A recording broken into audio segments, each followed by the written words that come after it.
Okay, I'm Andy Dixon-Mould. I play in the second row, number 4. My actual outlaw number is also number 4. My sexuality is 100% gay. I'm married, have been since 2014. And as my pronouns are cis, male, him, and whatever. And I'd like to introduce you to Craig, the real supreme whatever. Leader, the real supreme leader. Okay, the real supreme leader. Because on my screen it just goes the real supreme. Yeah. So I'm Craig Hoare, otherwise known in the club as the real supreme leader. My outlaw number is 85. I play normally number 8, anywhere sort of in the back row, sometimes shoved into the second row under protest. I'm straight, married. My pronouns are he and him. Cool. With your number 8, do you know who's 84 and 86? I don't actually know. No. I just thought I'd ask because I was surprised the numbers are up so high anyway. Anyway, I've got some questions here for you. Yeah. Bear with me because my device here literally just keeps going off and I have to keep staring at it because of security-wise with work. It has to keep looking at my face. Anyway, question 1 for you. What comes to mind when you think of LGBT spaces or groups, such as venues like Boston or Q Space, etc.? Good question. And I suppose the only experience I have is from nights out drinking, if I'm perfectly honest. With the guys. That's the same as everyone, yeah. But having a good time. Normally at the bar doing shots with chappers. But I've had some really, really fun nights in the Boston. But I must confess I'm not as familiar with those sort of spaces. I've been to the tournaments and various other LGBTQ sort of events and venues, but not sort of local to us. What was your first reaction to going to the Boston, if you don't mind me asking? What was your expectation? It's a good question. I'm not sure if I had an expectation. I mean, for me, because and it says more about me. Many years in the 90s, when I was young, I used to be a DJ, and I used to be a DJ in what is now the Boston, but it used to be Cucumber. So actually, I didn't have expectations, but I knew the venue very, very well because I was in every Friday, Saturday night for years. Yes. But I'm not sure if I had any expectations, if I'm honest. That's an interesting question, though. Yeah, no, it actually isn't one of the questions. It was just me personally being 100% gay. When straight people come to a venue like that, knowing it's a gay venue, but for me, as I was saying earlier, it doesn't matter if I go to a straight venue. If I'm with the lads, if we go meet up there, that's perfectly fine. Me personally, I feel happier, in a gay venue. Such thing. I mean, I was it felt like a normal bar. So normal, even if that's. Yeah, I understand exactly what you mean. Yes. The only interesting difference for me was the toilets, because obviously they're all cubicles, and it's.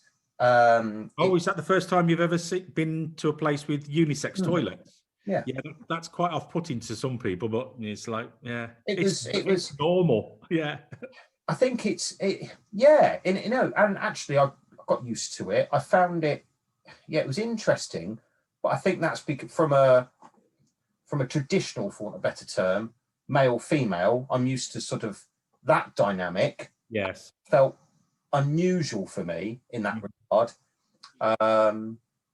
because I suppose the way you are they're normally separated, and the sort of and what comes with that. But soon got used to it. You need a pee at the end of the day, so you're sort of made to it on. Exactly. Anyway, let's get on with question number 2. When you think of a traditional rugby club, what images come to mind?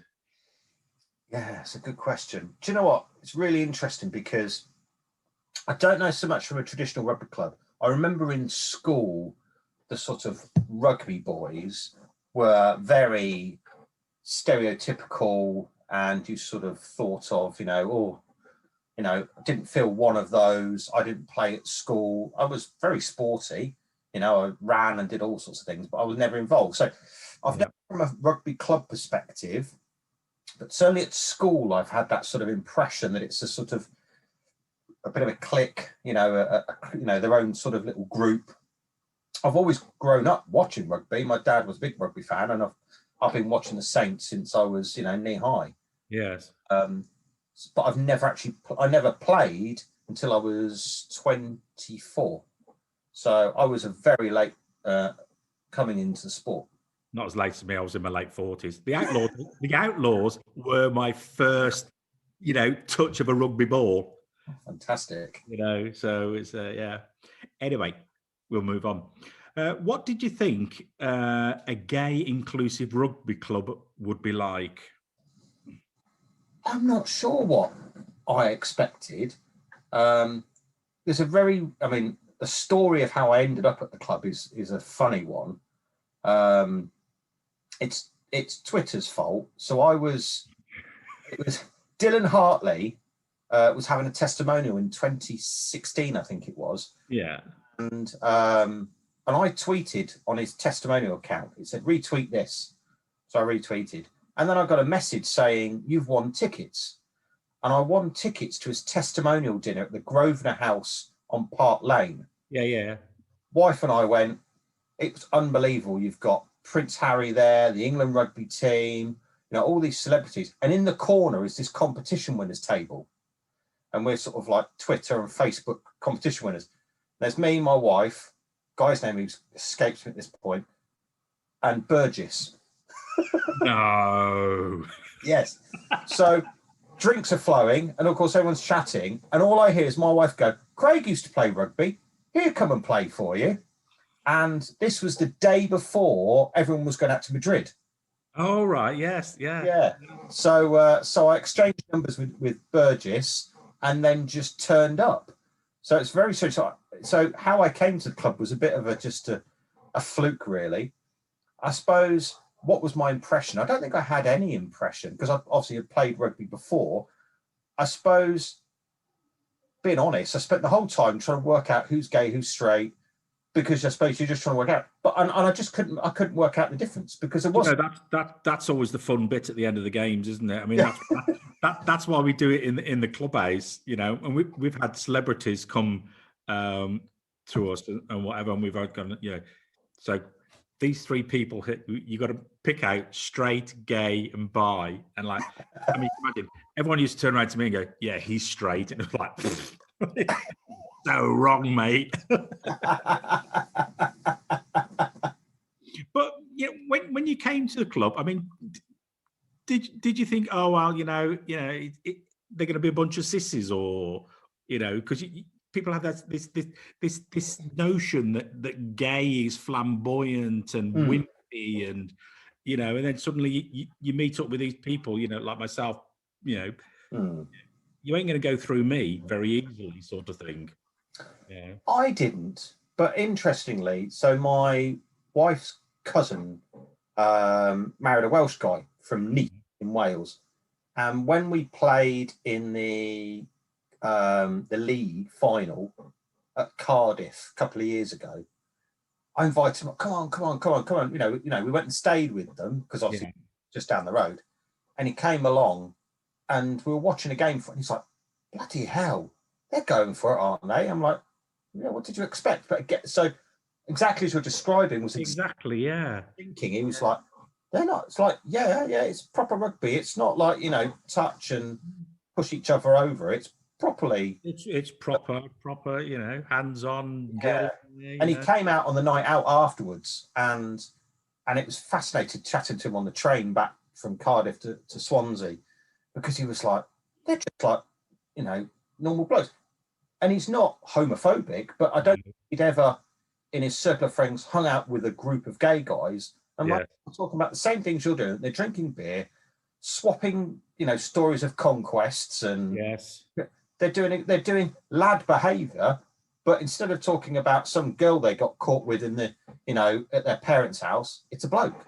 Yeah. It's the section of the part. The story's the same. That The same. Yes. Yeah. Yeah, it was quite interesting. Why? I mean, I'm of the older gays, and it's like a case of why does it matter? And I can always remember there was a comedian once saying, going, "Don't pick on the gay. He fucks men, not women. So do you want to fuck around with him? Because he's going to hurt you more than he is." Right, yeah. Yeah. Don't mess with the gays. We're tough. Well, anyway, we'll get on with these questions. We're only up to number 4. That's all right. How has the Outlaws changed your view of rugby clubs and teams? I love it. I love, I love rugby. Rugby is absolutely everything for me. I spend all my time watching rugby, doing, everything is. So we're big rugby fans. My dad went to the World Cup in Australia and saw England win the World Cup. He's been online, so rugby's ingrained in me. When I started playing, it was after the 2003 World Cup, and I literally just Googled it and turned up at casuals at a training session. That's all I did. I'm just going to turn up. And I did a season at casuals, but never really felt part of it. I then went to a team, Eastern District Warriors, and that's through a friend. She met a guy in a nightclub and he played, and I can play for you. And I did like it there. It was really good. And they were a good bunch of guys, but it dwindled. They ran out of players, and then half merged with the Heathens. And being at the Outlaws, the first time I've ever felt really part of a club. Part of a team is one thing, but part of a club, and the first time I've been on a rugby tour and all the things that come with that. It's the first time that that's truly my rugby club. Yes. It's fun, but that's my rugby club. And that's what it's done for me with rugby. I've watched it, and understand it, but now I feel part of a club. And how's that changed your view about the gay scene now that you've been on it with, an inclusive team and such like? How's it changed? It's opened my eyes, that's for sure. I've seen some. Remember, Craig, what's on tour stays on tour, okay? This has been recorded. Absolutely, yeah. Oh, we never talk of Club YOLO. That's, anyone. No. We never talk of Club YOLO. Crumbs. What is it? I mean, let's put it another way. Yeah. Before joining the team, and such like, had you ever been out on the gay scene? No. I'd had, gay friends or work colleagues and new people. I think the difference for me is I end up talking, because of course you say I'll play rugby, I'll play for an inclusive team, and I end up championing it to so many people. That's what I tend to find myself doing a lot. And actually seeing the diversity of gay people, because as you say, people have this, they're sissy or they're camp. And don't get me wrong, there are some very camp people in the team. But at the same time, there are some people that would absolutely knock you sideways. Look at them, nice, but in the wrong way. They will. And it's it's like in life, with straight guys, there are, sort of sensitive straight guys, there are tough, hard straight guys, there are rude straight, many different types. And it's the same with gay guys. And that's not opened my eyes, but it's shown me, more about that. And actually I've learned so much. I mean, recently on Instagram, where on the club's Instagram, they've been doing all the different flags. Yeah. I knew the pride, the rainbow flag. I didn't know so many other things. And there's still so many things I'm ignorant to, but I'm learning. Well, with me now, we've worked out I'm 55. I'm still aghast of all the different types of flags and such like, and I get very, very worked up when people use the rainbow flag for them. You know, when the NHS nicked the rainbow flag, that was it. I was like, I was livid. I was absolutely fuming. I'm not going to go out there clapping, or actually I will. Come on, you know. But yeah, and I feel that belongs to us. You know, as the, you know, member of the inclusive team, not as in rugby team, but you know, the gays or the hobos and lesbians and whatever. You know. I mean, it was easier back in the day. You're gay or you're straight, you know, and then it was gay or lesbian. You know, it's gay, lesbian, or bi, and and straight, of course. Keep forgetting about those. You know, so but yeah, but it's fascinating, and I find it, you know, and there are so many things, and actually of recent days, even more so. You know, this last 12 months. Yes. Really accelerated, but I would say certainly over the last, certainly by the time I've been with Outlaws, you know, you reflect on yourself, how things you would do or say, you know, I'll stop being so gay. Now, I would say that off the cuff in the past, not from a homophobic perspective, because it was just a term of phrase. But, you know, you sort of think, but then you go, actually, no, wait a minute, that's not the right wording to be using. But like so many things, like with, you know, Black Lives Matter, and then recently with, you know, women feeling, you know, harassed on the streets and these sort of things. Yeah.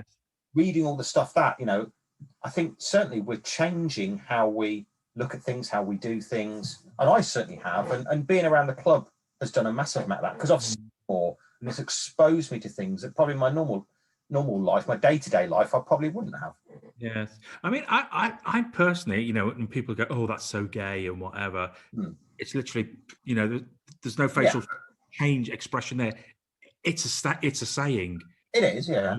You know, and you know, why do you have to get et up over it? You know, I think it's. I don't get het up. It's a bit like I've got a daughter. I've got a 10-year-old daughter.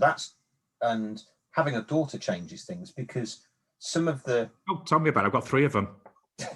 Yeah, the sentiment's the same, but stop being a girl. But actually, by saying stop being a girl, you're saying therefore a girl is weaker. Exactly. Stop being a big Jessie, you know, or stop being, you know, stop it. You can use it. You can say the same thing to them. Toughen up, not man up, but toughen up. And but the thing is, it's not your intention to be sexist. No, you know, you're just saying it's just a matter of saying, you know, and it's like. You know, and they wonder why people now don't talk to each other and such like, because they're afraid to talk. You know, it does get quite. It's slight changing of wording, you know, and so many things. It's subconscious. Yes, do it, and you know, same with racism, same with so many things. You think actually I can make a slight change, and it means no difference to me. But actually, what am I teaching my daughter? And that's my job. Parent is exactly by example. Yes. So I mean, that's why our middle daughter's a lesbian, you know.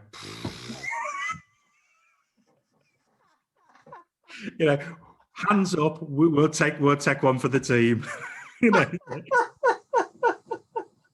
But hey ho. Anyway, arc back to previous. You said you've had some playing experience. Yeah. Just narrow in on that, exactly what sort of experience that you've had playing. So rugby, talking about rugby here. Rugby, yeah. Playing rugby. Yeah. So when I was at Casuals, I think I played on the wing. Sort of usual, new guy, don't know where to stick him on the wing. So Casuals, you know, it was okay. When I played at the Eastern District Warriors, I think I realised I'm not fast, I'm not a back. You know, you suddenly realised I'm not one of the quick boys.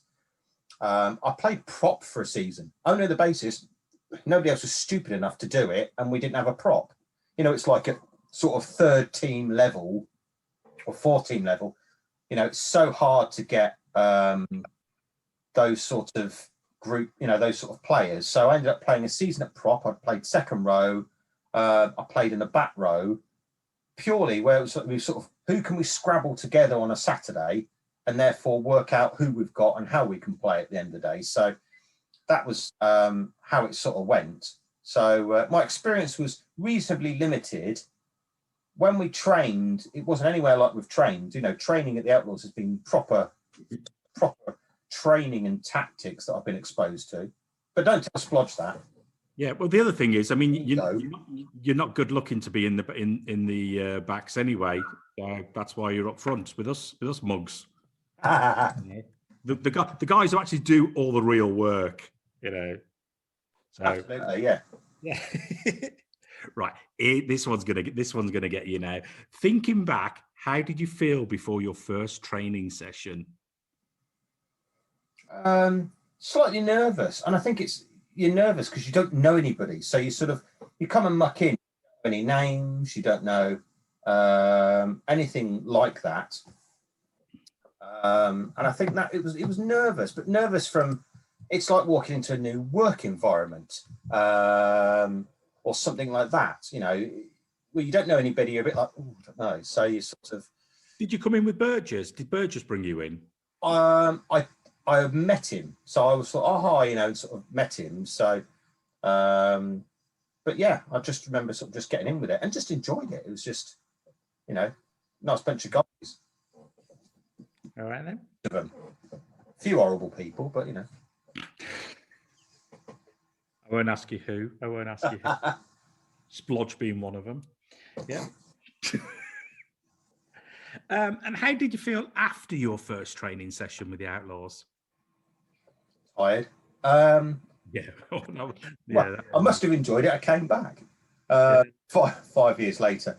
Yeah. I just genuinely enjoyed it. I think when I'd had a gap of probably 4 or 5 years from rugby, only on the basis that the team that I was playing with, you know, sort of dwindled players. We merged with the Heathens, and 1 week we were Warriors, and the next week we were a second team of Heathens, which was okay, but it was half a group of guys I knew. It didn't feel, it wasn't a club feel, so sort of dwindled out of that. And I'd been, you know, running and doing a lot of exercise on my own, which is fine. And I ran marathons and stuff, but it's very, as much as I love doing that, I love the headspace.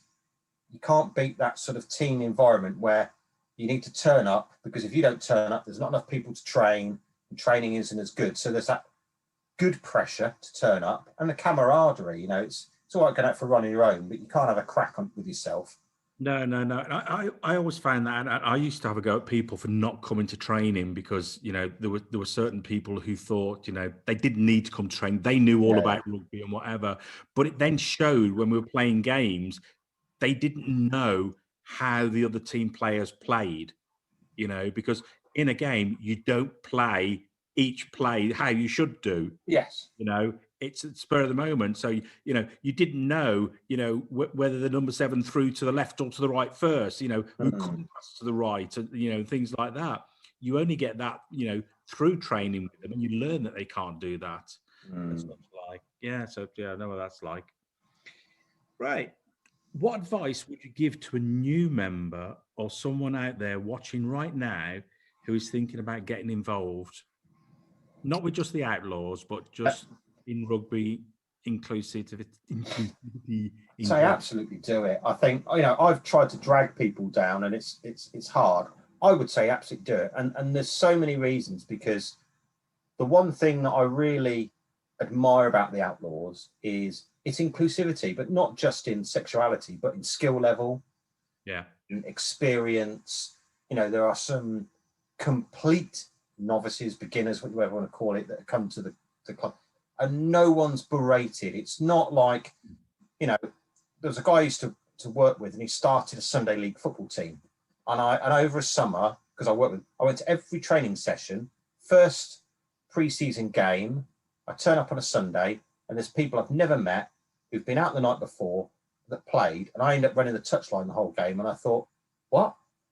And I didn't go back. I was like, no, I'm not interested in this. Whereas at the Outlaws, come down, you'll get a go. You know, no one's going to shout at you for doing something wrong.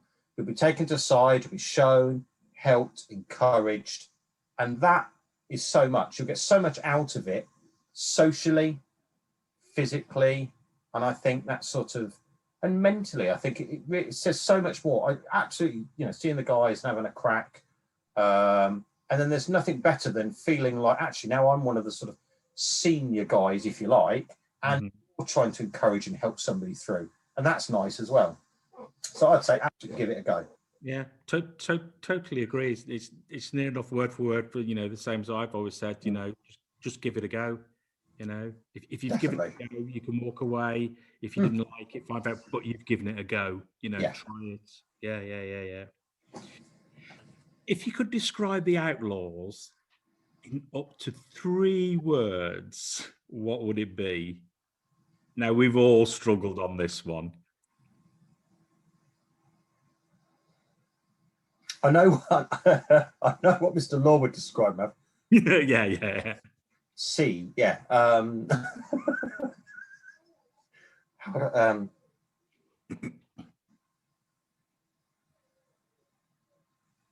suppose fun, social, and hardworking. That's really changed because I use the word fun as well. Right. Yeah. Because it is. Absolutely. Absolute fun. Yes. So, well, that's really about it. Thank you very much, Craig. No problem. We will have a look at how the team progresses. I'm looking forward, to this COVID thing just going. So we can all get back to training, get back to socializing, get back to touring, getting back to everything rugby wise and whatever. Even for the guys who just watch the game, who like to watch the game, and everything. And me personally, I can't wait to see what happens and whatever. I'm totally with you. I've though, I'm certainly one of the more senior members, not the most senior member of the squad, when some of the young lads come along, and there was one of the lads, he had a South African shirt on, and I was like, he's like, oh, this is vintage. I'm like, vintage? It's about 2009. That's not vintage. It'd be like a 70s shirt. But I sort of during lockdown, and I'm starting to feel my age a bit, and I suddenly realised I'm probably not a starter. I'm more a sort of come on for the last half hour. I'm not sure I've quite got it in me anymore. I'm still going to turn up, but I'm worried that it's going to kill me the first training session back. It's the last one that I came to, and I said to Chappers, I guess, you've either got me for the first half or the second half, and he goes, no, we haven't got you for the full 80 minutes. I made it, but 3 days took me to get out of bed. Luckily, I worked from home, and I just couldn't get out. I was aching. Yeah, I just couldn't move. I enjoyed myself. Yeah. But no. Anyway, Craig, I want to thank you for giving me your time and whatever. And I can't wait to see who you're going to pass it on. I look forward to it. In fact, I know who it is now. I can see. I wish you all the best of luck with him. I think of when I think of Rick is when we played in Cardiff. Yeah. In the cup final, and Mr. Gazelle, ding, ding, ding, ding. No, he came on at 8. I got shoved in the second row, and we pushed over to score. And all I remember was my spine being compressed as Rick pushed the whole of the scrum forward. Yeah.